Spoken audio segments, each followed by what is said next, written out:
In the 1980s, Michael Keaton played a number of over-the-top characters in films such as Mr. Mom, Yeah, 220, 221, whatever it takes. Multiplicity, I make clones. Come on. Night Shift, Hi. Love brokers. Is this a great country or what? Beetlejuice, He's no ordinary ghost. It's showtime. Attention, keyboard shoppers. I'm the ghost with the most, babe. Oh, yeah, here I come, baby. Batman, Who are you? Oh, sorry, Bruce Wayne. And what do you do for a living? My life is really complex. I'm Batman. Wait till they get a load of me. You ever dance with the devil in the pale moonlight? and in 1986, Gung Ho, Whoa, how'd that get in there? Yikes. a film about a U.S. automobile factory that gets taken over by a Japanese company after it's closed down, making it a very different kind of car movie, in the sense that its focus is on manufacturing. The movie has no iconic performance cars, and the closest thing it has to a car chase is over before the car even gets started.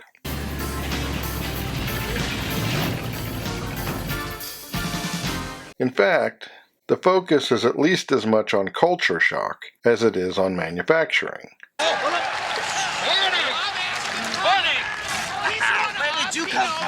The primary character is Hunt Stevenson, played by Keaton, who at the outset of the movie is sent to Tokyo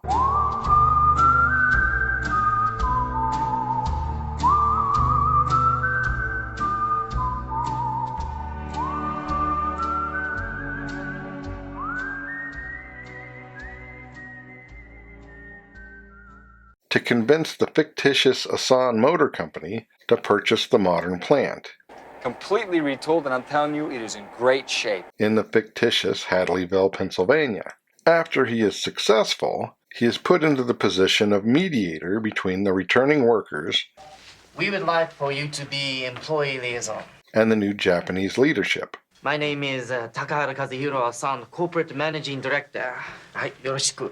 And things turn sour almost immediately. The workers are prevented from unionizing, they are hired back at a lower wage, they are expected to learn all production jobs instead of specializing, Yeah.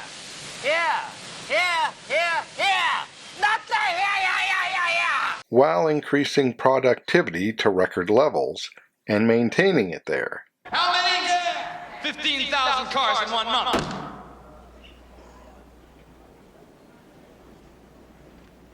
As well as decreasing the number of defects per unit. Not to mention, participate in required beginning of shift calisthenics. Perhaps not surprising that there is some pushback by the workers, which company leadership starts to see as signs that it will be a failed endeavor that should be abandoned. But Hunt manages to keep things going, essentially by lying to everyone involved, You should have not told them that lie.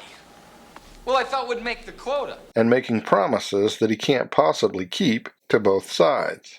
And the culture shock issues go well beyond basic business principles, and the idea of putting professional pride before personal pride. Anybody have any Subaru Suzukis? No. Okay, go fish. As well as before the family, such as the idea of using public humiliation as a form of punishment, something that is used on the manager that is sent to America for being too lenient on workers. And it's also used on the workers in the American factory for not meeting quality standards, although the humiliation is in very different forms. Eventually, all the lies become known, and it looks like the factory will be closed down. But Hunt and plant manager Takahara Kazuhiro return to the plant and continue production on their own. 1,000 cars. Yeah. 2 of you. Yeah. All right, we're gonna skip lunch. Inspiring the workers to return and attempt to reach the preset goal. And although they try and fail to hide the fact that they fall short,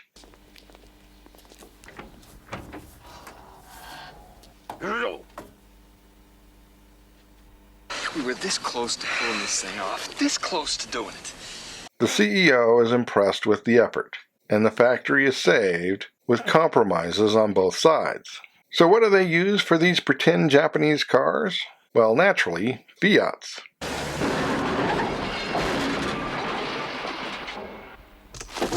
Specifically the Spazio and the Regatta, as both completed cars and those being assembled. They even use an actual Fiat factory for filming, but not one in Italy, one in Argentina.